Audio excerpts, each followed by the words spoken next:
Hi, I'm Crystal. Today I'm going to be making a Tim Holtz Paper Village. The die set is literally called Paper Village, and it comes with 3 building shapes, 3 roof shapes, and a bunch of accessories. These are thinlits, and so you take the accessories and drop them into your building shape before you cut out the paper. And you can mix and match. So I know the packaging shows 5 buildings, but that's just to show off the accessories. So I cut out the paper, and I did a layer of plain cardstock and a layer of really thin pattern paper.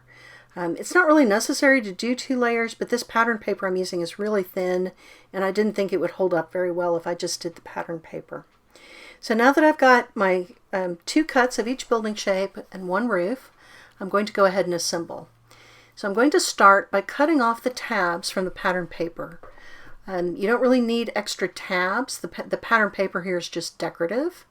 So I'm going to remove the tabs before I adhere the pattern paper to the base layer of cardstock. So I'm just using some regular white glue to adhere the pattern paper to the cardstock.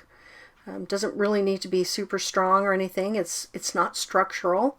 We're just decorating at this point. And the little doors open, so if you had just 1 layer of paper, you could prop the door open and see inside your teeny tiny little paper house. And these are very small, tiny houses. At the end of the video, I will show you a comparison to the original dwelling and townhouse. So again, I'm just going to attach my pattern paper with some white glue, get that glued down to my base layer of cardstock. Very straightforward. Once everything is glued together, we'll go on to assembly. So I did also cut out an extra piece for a decorative door, and I did cut out some decorative paper for the roof as well.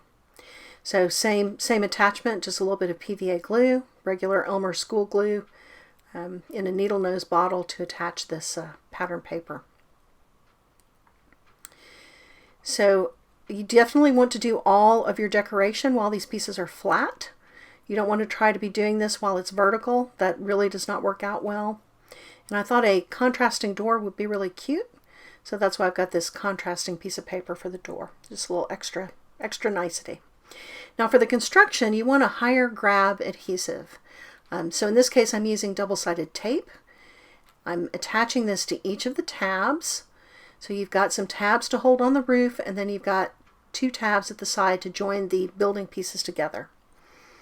So once I've got the tape in place, I'm going to start by joining the sides to one another. And so I'm just folding up my creases to make sure that everything folds nicely. And you can see how that makes the house shape. So I'm taking off the protective cover, and I'm going to line up the 2 sides of my house, making sure that they're even with one another, and attach the 2 sides together. Now once those 2 sides are attached, I'm going to make the second join of the sides together with the house standing up on the table. I think that's very important, because if you do it any other way, your house is not going to end up level. So you want it to be standing up when you join that second side together. Now that we've got the house shape, we're going to attach the roof. And so it's got 3 tabs on each side. And I'm going to attach first one side and then the other. And so I'm just folding my tabs in. I'm going to remove the little bits of tape. There's extra tape there, it's hanging off, but it doesn't matter because the extra tape will be inside the house, so it's not going to be a problem. And then I'm going to make sure that the peak of the roof lines up with the peak of the house and push down on that tape.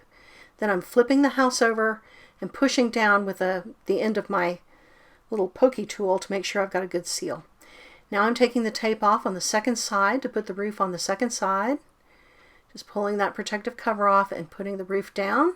And again, flipping the house over to make sure I've got a good seal. And that's really all there is to putting the house together. I think that's really cute. So again, we're going to run through this one more time. We're going to take the protective cover off this piece of tape. Carefully line the 2 sides up together to make sure they're even. Fold the creases to make the house shape, and then I'm going to join the second side together with the house standing up, because otherwise you do not end up with a level house. There we go. And again, just pulling the tape off to put the roof on. Make sure you line up the peak of the roof. Push down onto the exposed tape. Flip the house over. Make sure you have a good seal on those 3 tabs. Then do the second side of the roof by pulling that protective cover off the sticky tape.